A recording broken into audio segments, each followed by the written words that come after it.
Kamen Rider Zi. Hey YouTube, Kamen Rider here, and welcome to my review for Zi-O Episodes. I believe it's 21, 22. If I got it wrong, it'll be right in the description, probably. This is the Ryuuga / Ryuki Arc, which led into the introduction of Zi-O II, one of our significant upgrade forms of the series. So I actually did like these episodes. Of course, as always, I have my nitpicks, but I thought these were mostly pretty solid. If I remember right, this was kind of born out of, or at least part of it was born out of, you know, Ryuki wasn't originally part of the plans, but then the actor wanted to come back, so they managed to put this together. And if any of that's true, I think they did a pretty good job of tying in concepts of Ryuki into the arc that they wanted to do for Sogo about getting to his next form. It's really a shame we're not going to see the Ryuki... Do I have it right here? I think I have it. Yeah, I have the box still right here. It's a shame we're not going to see the Ryuki form, like, in the show like this, because it's a really cool looking form. It's probably one of my favorites, to be honest. I really like it a lot. And honestly, it kind of baffles me that, yeah, I know it's a lot of forms, you know, but Build had a lot of nonsense forms that they wouldn't do an armor for every rider. I mean, it's the anniversary year. That just kind of baffles me. I mean, I'd rather have that than some of the other nonsense we're getting. But anyway, so we didn't get to see that because it was about Shinji's double, Ryuuga, from one of the movies. I actually, in terms of just the series, I kind of liked what we did with Onyx better, just kind of feeling like a black suit Spider-Man, but that's neither here nor there. But it was pretty cool because you had another Ryuuga instead, and they had a hard time beating him because he could reflect. I like how the whole thing was, oh my god, how do we beat him because he can reflect our attacks back? And then the ultimate solution was, Zi-O's too strong, he can't reflect it. I'm like, oh, okay, I get it, science. But it was kind of cool because they related it to a couple things. Like, they had Shinji's dark mirror, and they related it to Sogo's dark side and the dark side he fears from the future, you know, fleeting dark thoughts he has now about, you know, the ends justify the means type of stuff. And then they related that to Gates as well, and how he had changed in working with Sogo. So I thought that was pretty cool.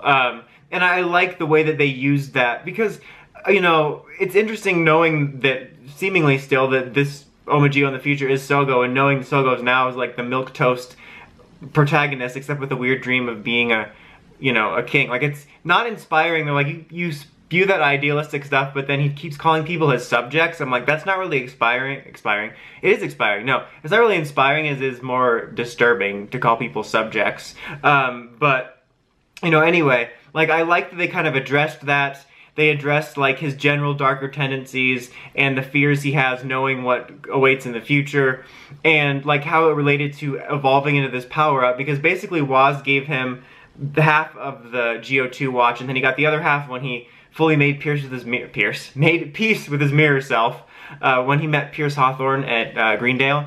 Why did I go Greendale? For the Zi-O II ride watch. That was pretty cool. Like, I'm really curious if this is one of those situations where there was ever an original timeline, because it raises one of those questions of, was the timeline that led to Zi-O and Savior Gates always a tampered timeline, or was there ever an original version of events, like Terminator and stuff like that? Because, like, I'm like, where did the ride watches and evolution come from? Like, how did he start evolving, like, to Zi-O II and stuff normally? Because here it's just like, Woz says, like, here. But then it seemed to me like him having this epiphany and merging the ride watches was new. Like, it was a new evolution. Like, it was a new version, because... But then Woz treats it like it was always meant to happen. I was a bit confused on that. But other than the confusion on whether it was always this Zi-O II or another Zi-O II, I liked the way it debuted in terms of what they did for his character, because even though the form itself, or at least part of the form for the device, was kind of a here you go type situation, they had a little character arc surrounding it, which I appreciated. And it was cool, like, that he now has a little bit control over time, like he can reset time. It's funny that this happened the same week as the Flash episode with that, and like he saved Sherlock and all of them. No, but like he could reset it to save Gates from his mistake, and then that's dangerous now because that's apparently heading into Zi-O's powers. And that was another thing. They speak of it like an evolution, and I feel like they should have done it like Zi-O II, like the watch would happen after he collected like 10 out of the 20 or something. Like, that would make sense to me. I don't know, it's just little things like that that I think would be cool to explain. But I like the way they did it. I really like the suit a lot. I think it looks really cool. I always liked it from when we first saw it because I thought it looked like an evolution towards Zi-O, or, you know, an evolution towards what his version of Zi-O would be, because I assumed previously that he would have a really cool final form that would be like his Omageo, but it would be different to signify that he created a peaceful future. But now, unfortunately, we know that his final form is a tumor, so that kind of takes that out of it. But still, I like the idea behind it and stuff like that. And I like the way they tied it with the Ryuki stuff. I thought that was pretty cool. I am a little bit bothered though, because by the end, like, this was about Sogo coming to peace with his darker side and still forging along his own path. It seems like every episode his character arc is, okay, am I gonna be an overlord? I can do it, I won't do it. Like, that's pretty much it.